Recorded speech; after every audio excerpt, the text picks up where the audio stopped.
आज आपण करूयात वातड न होणाऱ्या खुसखुशीत गुळाच्या पुऱ्या। कधी पीठ पातळ होते, कधी घट्ट होते, गुळ कमी पडतो, तर असे होऊ नये म्हणून योग्य प्रमाणात रेसिपी पाहूया। 1 वाटी गुळ घेतलेला आहे। हा गुळ मी बारीक कापून घेतलेला आहे। आता त्याच वाटीने पाऊण वाटी पाणी घेतलेलं आहे। आता हे पाणी घातलेलं आहे गुळामध्ये आणि गुळ विरघळून घेऊया। गॅस मध्यम ठेवायचा आणि गुळ विरघळून घ्यायचा। आता गुळाचं पण पाणी होतं त्यामुळे हे पाणी वाढेल थोडंसं। आता हे उकळून घ्यायचं नाहीये, फक्त गुळ विरघळला की गॅस बंद करायचा। आता मगाशी आपण गुळ मोजली 30 वाटी घेतलेली आहे। याच वाटीने आपण 3 वाट्या गव्हाचं पीठ घ्यायचं। आता खूप जास्त दाबून पीठ भरायचं नाही, हलक्या हाताने भरलेलं आहे। खूप पण हलकं ठेवायचं नाही, खूप पण दाबून भरायचं नाही। रेग्युलरली आपण जशी वाटी भरतो त्या पद्धतीने 3 वाट्या आपण पीठ घेऊया। त्याच वाटीने पाव वाटी बेसन घेतलेलं आहे। आता पाव वाटी बेसन घेतलेलं आहे कारण आपल्या पुऱ्या खुसखुशीत व्हायला पाहिजे यासाठी घेतलेलं आहे। याऐवजी तुम्ही तांदळाचं पीठ वापरला तरी पण चालेल।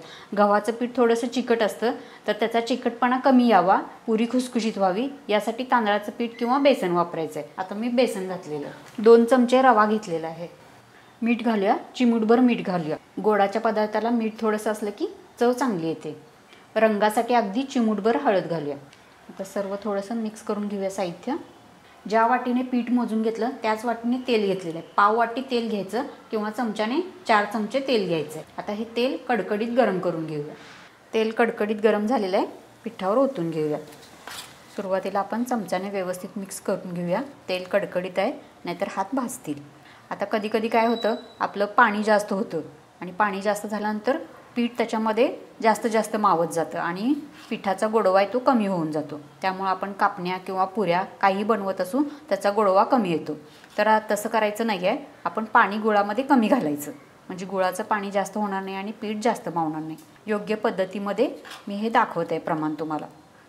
आपण रवा घातलेला याच्यामध्ये, रवा घातल्यामुळे पुऱ्या एकदम टम्म फुगतात आणि खूप वेळ फुगलेल्याच राहतात, यासाठी आपण रवा घातलेला आहे। व्यवस्थित हाताने मिक्स करून घ्यायचं। 1-2 ते 3 मिनिट पीठ व्यवस्थित चोळून घ्यायचं, म्हणजे तेल आहे सर्वत्र पिठाला व्यवस्थित लागलं पाहिजे।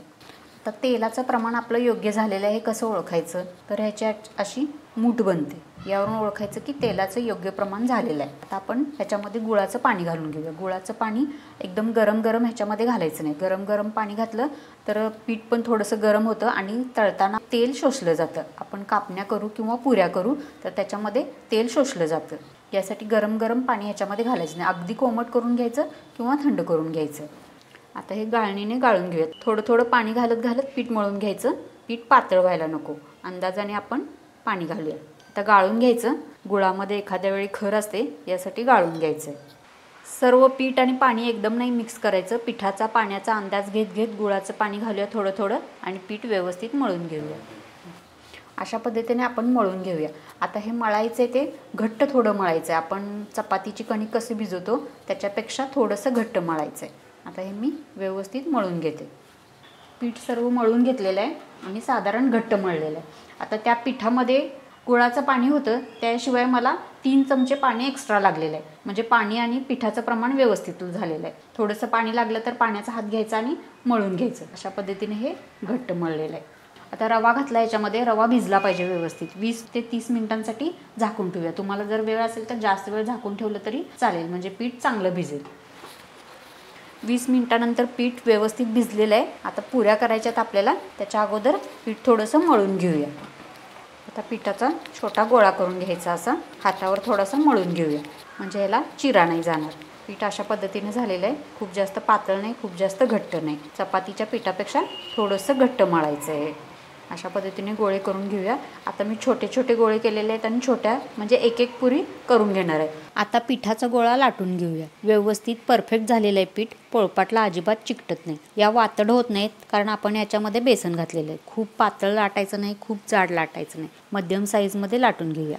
थोड्या पुऱ्या जर पातळ लाटल्या तर कडकडीत होतात। तुम्हाला आवडत असतील कडकडीत पुऱ्या तर पातळ लाटून घेतल्या तरी पण चालतील। अशी इतक्या जाडीची ही पुरी लाटलेली आहे। एकसारखा आकार येऊन काठाची वाटी घेतलेली आहे, याचा आपण छाप मारून घेऊया। काठ काढून घ्यायचे। अशा पद्धतीने आपली पुरी तयार झालेली आहे। पीठ अगदी परफेक्ट झालेलं आहे। पीठ व्यवस्थित होणे महत्त्वाचे आहे।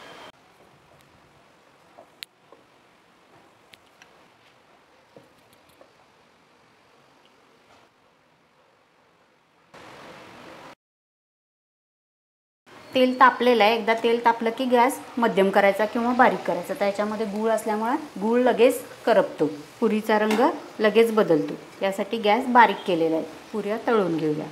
पुऱ्या तळण्यासाठी जास्त वेळ लागत नाही. 1 मिनिटभरामध्ये पुरी तळून होते. पुरी अगदी टम्म फुगलेली आहे. एकदम टम्म फुगलेल्या आहेत पुऱ्या आपल्या. आपण रवा घातला होता, रव्यामुळे पुऱ्या अगदी टम्म फुगतात आणि बराच वेळ अशा फुगलेल्या राहतात. आषाढ महिना सुरू झाला तसा प्रत्येक घरातून सुगंध येऊ लागला. गोड पुऱ्या, तिखट पुऱ्या, कापण्या, धपाटे. पहिल्या 5 पुऱ्या देवाजवळ ठेवल्या. मुलं वाट पाहत आहेत कधी पुरी हातात पडते. आणि या पुऱ्या पौष्टिकही आहेत. सर्व पुऱ्या तळून झालेल्या आहेत. मस्त टमटमीत फुगलेल्या आहेत पुऱ्या. गुळामुळे थोडा ब्राऊन रंग येतो. वातड होत नाहीत. एकदम खुसखुशीत पुऱ्या झालेल्या आहेत.